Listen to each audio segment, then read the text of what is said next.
नमस्कार, बहुत स्वागत है आपका दो प्रदेश खबर विशेष में। मैं हूं आपके साथ नदीम अहमद। कांग्रेस के वरिष्ठ नेता शकील अहमद ने कांग्रेस पार्टी के टॉप लीडरशिप के खिलाफ मोर्चा खोलकर सियासी गलियारे में हलचल पैदा कर दी है। राहुल गांधी की कार्यशैली पर तीखा हमला करने के बाद अब उन्होंने अपनी जान माल को खतरा बताया है। शकील अहमद ने एक सोशल मीडिया पोस्ट के जरिए दावा किया कि कांग्रेस के राष्ट्रीय नेतृत्व ने बिहार कांग्रेस और युवा कांग्रेस को उनके घरों पर हमले का आदेश दिया है। ये विवाद तब शुरू हुआ जब शकील अहमद ने एक पॉडकास्ट में राहुल गांधी को सबसे असुरक्षित नेता करार दिया था। फिलहाल इस गंभीर आरोप के बाद बिहार की राजनीति में उबाल आ गया है। शकील अहमद ने इंटरव्यू में राहुल गांधी की लीडरशिप पर बड़े सवाल उठाए थे। उन्होंने राहुल गांधी को डरपोक और असुरक्षित बताते हुए कहा कि वो कांग्रेस के भीतर मजबूत और प्रभावशाली नेताओं को पसंद नहीं करते।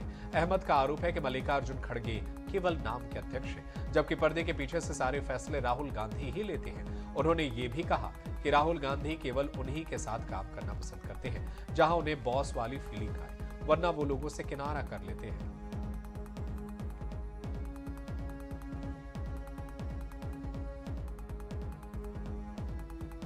और अब बात करते हैं एक बहुत बड़े प्रशासनिक सुधार की। केंद्र सरकार ने आईएएस, आईपीएस और आईएफएस की अखिल भारतीय सेवाओं के लिए नई कैडर आवंटन नीति लागू कर दी है। इसके तहत अब कैडर आवंटन के लिए मौजूदा 5 जोनल सिस्टम को खत्म कर 4 ग्रुप सिस्टम लागू किया गया है।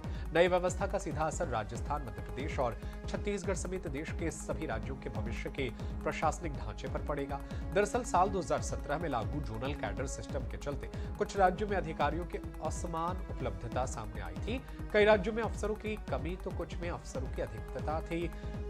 स्थिति बनी इसी संतुलित करने के लिए केंद्र सरकार ने अब अल्फाबेटिकल क्रम के आधार पर 4 ग्रुप बनाए हैं। अब आईएएस में चयनित उम्मीदवार कैडर के लिए इन्हीं 4 ग्रुप्स में से अपनी प्राथमिकताएं भरेंगे। समय पर वैकेंसी भरने के लिए राज्य सरकारों को हर साल 31 दिसंबर तक अपनी कैडर आवश्यकता केंद्र सरकार को भेजना अनिवार्य होगा। नई व्यवस्था में सबसे दिलचस्प तस्वीर राजस्थान, मध्य प्रदेश और छत्तीसगढ़ की है। भौगोलिक रूप से एक ही पट्टी में होने के बावजूद अब ये तीनों राज्य अलग अलग प्रशासनिक ग्रुप में रखे गए हैं। मध्य प्रदेश को गुजरात, हरियाणा, हिमाचल प्रदेश, झारखंड, कर्नाटक और केरल जैसे अपेक्षाकृत बेहतर प्रशासनिक ढांचे वाले राज्यों के साथ ग्रुप 2 में रखा गया है। वहीं पहले समूह में छत्तीसगढ़ को रखा गया है। पहले समूह में छत्तीसगढ़ के साथ आंध्र प्रदेश, असम, मेघालय, बिहार शामिल है। इस नई व्यवस्था से अब राज्यों के प्रशासनिक ढांचे में दक्षता, निरंतरता और परिणाम आधारित कार्य संस्कृति को बढ़ावा मिलेगा। वहीं राज्य का प्रदर्शन अब राष्ट्रीय मानकों पर सीधे तौला जाएगा। प्रशासनिक स्थिरता के अवसर के साथ साथ दबाव भी बनेगा।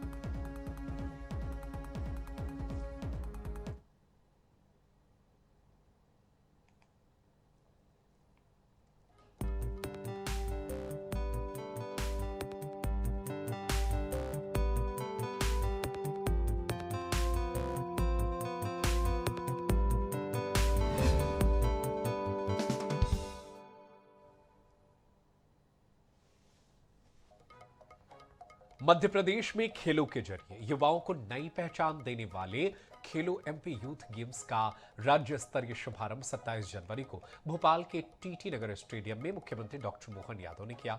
इसके अलावा कैबिनेट की बैठक में अहम प्रस्तावों को मंजूरी मिली।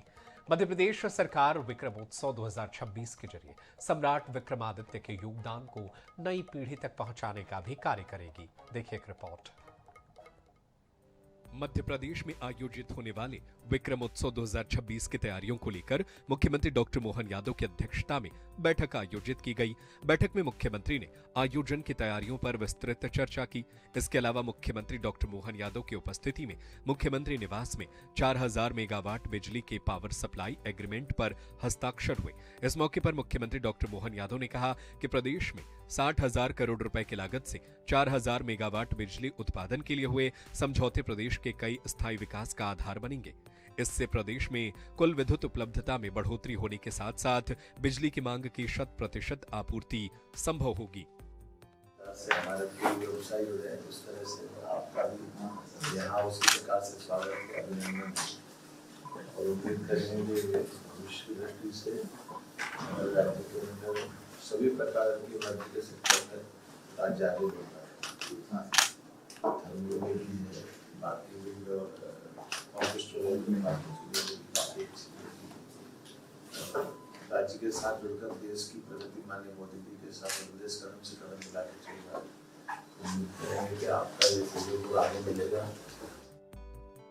इसके अलावा मुख्यमंत्री डॉक्टर मोहन यादव की अध्यक्षता में मध्य प्रदेश मंत्रिमंडल की बैठक आयोजित की गई।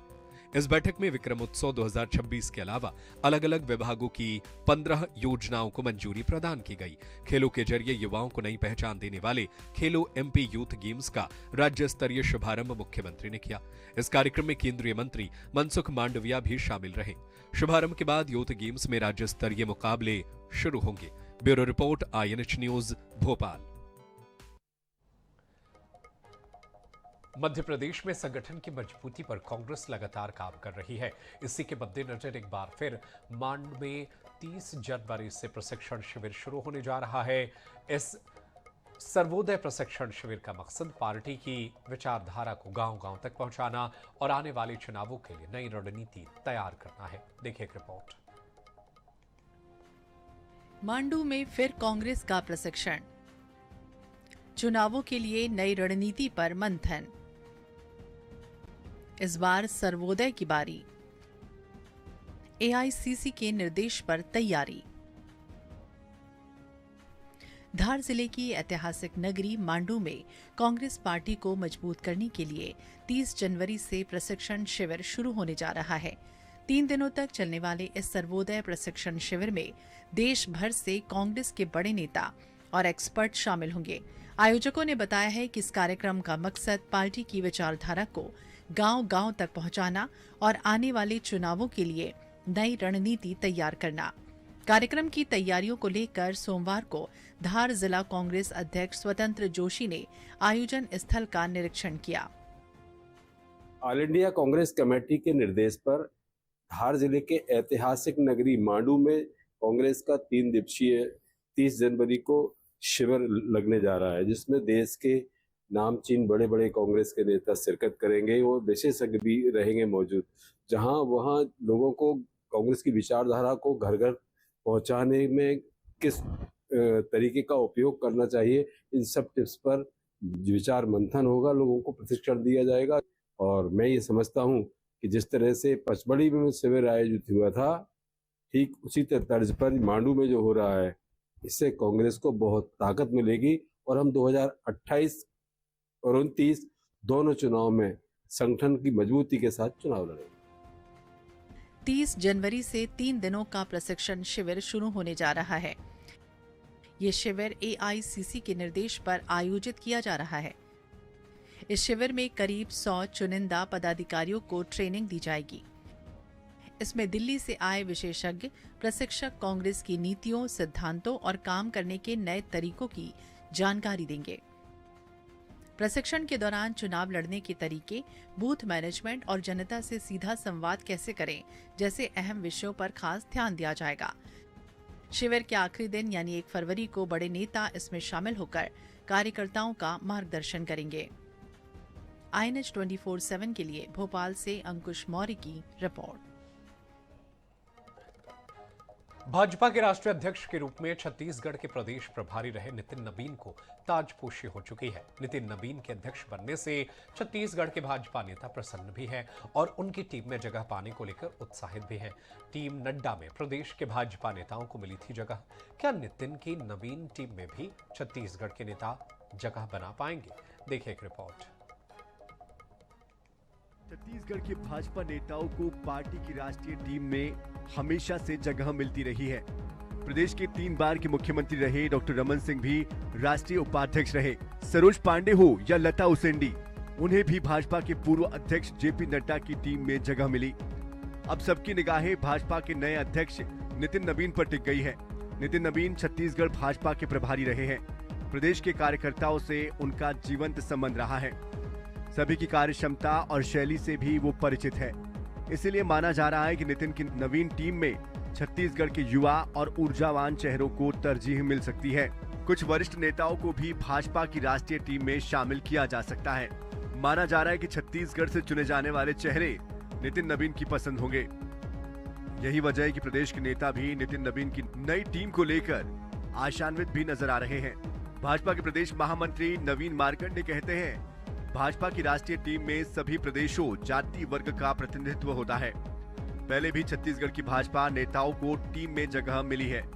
नई टीम में भी ये उम्मीद है कि प्रदेश के भाजपा नेताओं को अवसर मिलेगा।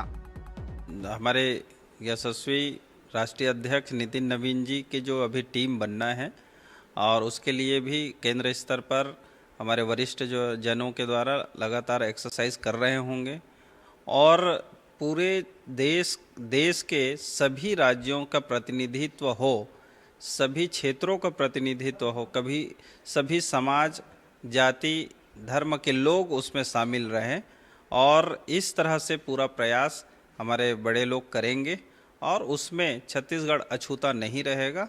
यहाँ से भी हमारे प्रतिनिधित्व रहेंगे। पहले भी रहा है, मिलते रहा है और अब आने वाला समय भी प्रतिनिधित्व मिलेगा।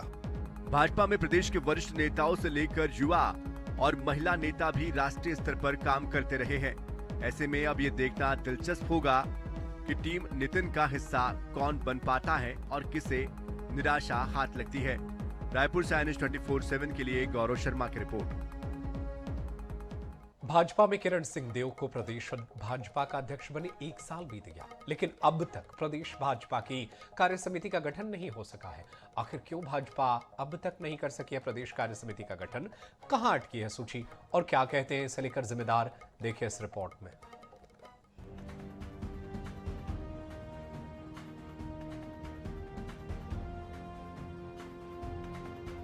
छत्तीसगढ़ में भाजपा कभी SIR के मसले पर बूथ स्तर तक कार्यक्रम कर रही है, कभी संगठन पर्व के तहत नियुक्तियों की प्रक्रिया चल रही है, कभी VBG रामजी योजना को लेकर बूथ स्तर तक बैठकें की जा रही हैं।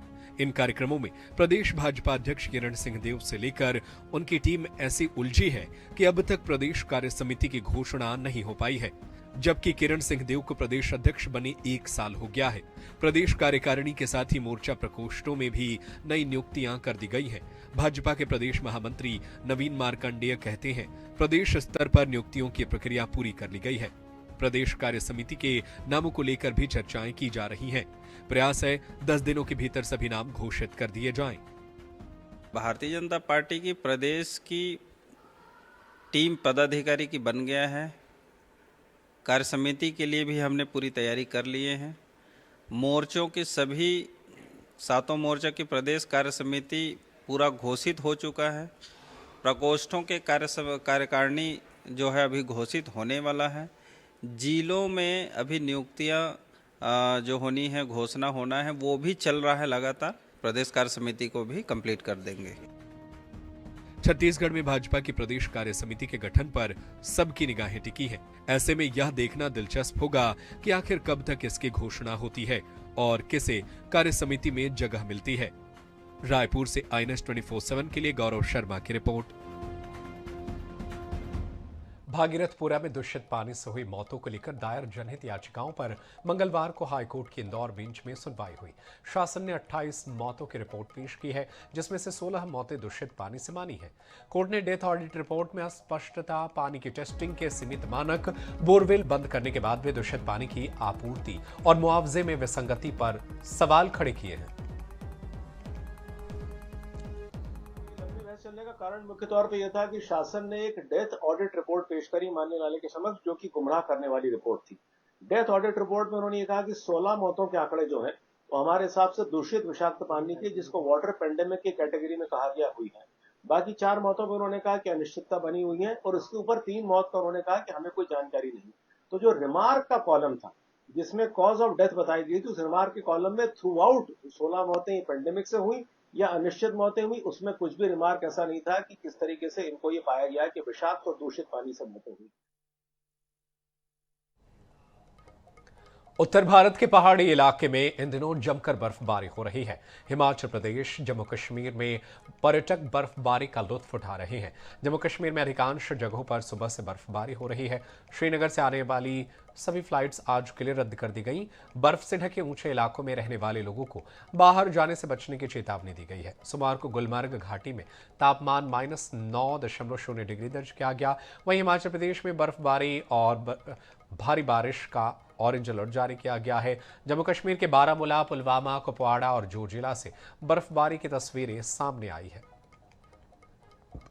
और ये 4 तस्वीरें पुलवामा, बारामूला, कुपवाड़ा और जौजिला की, जहां चारों तरफ बर्फबारी हो रही है। बर्फ की सफेद चादर इन दिनों पहाड़ी राज्यों में बिछी हुई नजर आ रही है। पर्यटक इन इलाकों में पहुंच रहे हैं, वो इस मौसम का लुत्फ उठा रहे हैं। दूसरी ओर बताया ये जा रहा है कि ये बर्फबारी इन इलाकों के फसलों पर अच्छा प्रभाव डालेगी और इससे किसानों को फायदा होगा।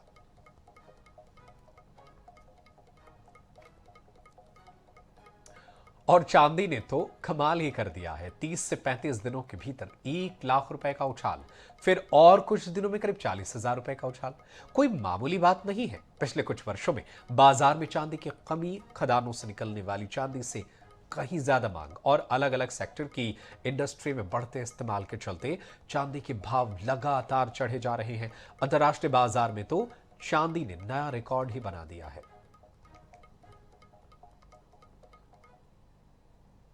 हसन भाई, ये चांदी का दाम लगातार 7 महीने में 3 गुना हो गए। इसका यदि अपन देखें तो अंतर्राष्ट्रीय बाजार में जो अस्थिरता आ गई है, जो युद्ध की बार बार संभावनाएं व्यक्त की जा रही, तीसरे युद्ध की भी संभावना व्यक्त की जा रही है। अमेरिका द्वारा ग्रीनलैंड पर जो कब्जा करने की बात बार बार कही जा रही है, ईरान पर कभी भी हमला होने की संभावना, यानी ये जियोपॉलिटिकल प्रॉब्लम जो है ये कभी भी एक विस्फोटक स्थिति में भी आ सकता है। और ये सब जब अनिश्चितता की स्थिति रहती है तो सुरक्षित निवेश के हिसाब से लोग सोने और चांदी में निवेश करते हैं। आगरमालवा से दर्दनाक हादसे की खबर सामने आई है। नलखेड़ा कानड़ मार्ग पर सड़क किनारे खड़े एक डंपर में करंट फैल गया। इस हादसे में डंपर चालक सहित 2 लोगों की मौके पर ही मौत हो गई, जबकि एक व्यक्ति गंभीर रूप से घायल हो गया, जिसे जिला अस्पताल रेफर किया गया है।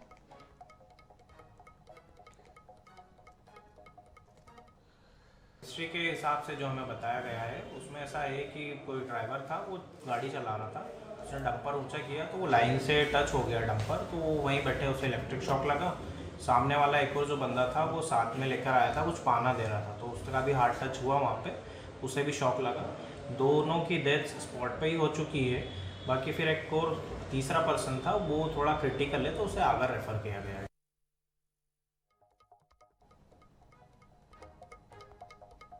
सिमगा ब्लॉक के कामता गांव के पास दुर्घटना में एक हिरण की मौके पर ही मौत हो गई। मंगलवार की रात तिल्दा सिमगा मुख्य मार्ग पर हुई सड़क दुर्घटना के अनुसार एक हिरण सड़क पार कर रहा था, तभी किसी अज्ञात वाहन की चपेट में आने से उसकी मौत हो गई। सूचना पर वन विभाग के साथ पुलिस की टीम घटनास्थल पर पहुंची और आगे की कार्रवाई में जुट गई।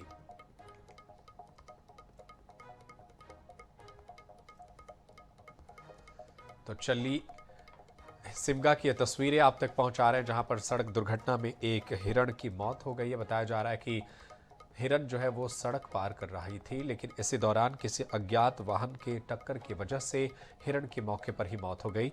मामले की जानकारी वन विभाग को दी गई, पुलिस प्रशासन की टीम को दी गई। टीम मौके पर पहुंचकर पूरे मामले में आगे की जांच पड़ताल में जुट गई है।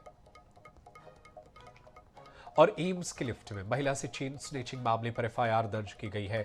जानकारी के अनुसार मामले में पुलिस आरोपी की पहचान करने में जुटी है। आरोपी की तलाश के लिए 10 टीमें लगाई गई हैं। इनमें से एक टीम सीसीटीवी की जांच में लगी है। वहीं पुलिस ने संभावना जताई है कि एम्स में भर्ती किसी मरीज के किसी परिचित ने वारदात को अंजाम दिया। एक दिन पहले एम्स के लिफ्ट में मास्क पहना एक अज्ञात शख्स लिफ्ट में चढ़ा और मौका देखकर लिफ्ट में मौजूद महिला से चेन स्नेचिंग कर फरार हो गया। मामले का सीसीटीवी फुटेज भी सामने आया है।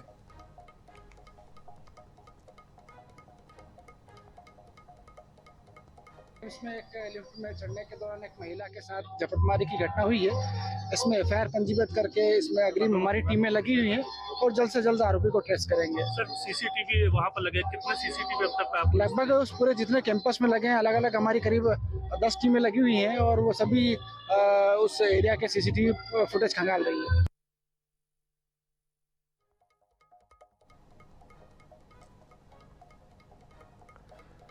फिल्मों के चर्चित दृश्य अब गांवों में भी दोहराए जाने लगे हैं। फिल्म शोले में अभिनेता धर्मेंद्र के पानी की टंकी पर चढ़ने वाला सीन तो सबको याद है, लेकिन इसी तर्ज पर सीधी जिले के जौरोधा गांव में एक युवक ने हाई वोल्टेज ड्रामा कर दिया।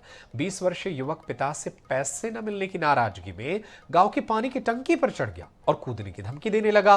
घटना से इलाके में अफरा तफरी मच गई। सूचना पर कोतवाली पुलिस मौके पर पहुंची और परिजनों के साथ मिलकर युवक को समझाया। कड़ी मशक्कत के बाद युवक को सुरक्षित नीचे उतारा गया। थाना प्रभारी के अनुसार पिता पुत्र की बातचीत के बाद युवक को परिजनों के सुपुर्द कर दिया गया। भी भेज रहा था, पैसा दे रहा था, 200 को बोला कि नहीं लेंगे, नहीं जाएंगे। हम कहें अच्छा 300 दे दो इनको, तो फिर मेक के पैसा चल दिए कि हम नहीं जाएंगे। बस इसके बाद क्या हुआ? इसके बाद भाग दिया, फिर टंकी मांगे चल गया। हाँ बोला कि मर जाएंगे। तो हम कहें अब हम क्या करी, तो हम कहें ये 2 बार हो चुकी। हमने सोचा कि प्रशासन को सूचना न दे तो हम काल पकड़े जा, तो हमने फिर प्रशासन को सूचना दे दी। आज सवेरे ग्राम जरौंधा में एक पानी की टंकी नई बन रही है। एक लड़का है विकास पाल, उसने अपने पिताजी से कुछ 300 या 400 रुपये मांगे होंगे। किसी कारणवश पिताजी ने मना कर दिया, तो वो आवेश में आकर के उस पानी की टंकी के ऊपर चढ़ गया था और चढ़ने के बाद जो है उल्टी सीधी आत्महत्या करने की और इस प्रकार की बात कर रहा था। उस लड़के को, पिताजी को और दोनों को जो है बड़ी ही अच्छा से संवेदनशीलता से बातचीत की गई और उस बातचीत से उस लड़के को जो है कुछ उसका मन शांत हुआ और उसको सकुशल जो है नीचे उतार लिया गया। और फिलहाल आज 2 प्रदेश खबर विशेष में इतना ही। देश दुनिया की खबरें जारी है, आप देखते रहिए INS 24/7। धन्यवाद।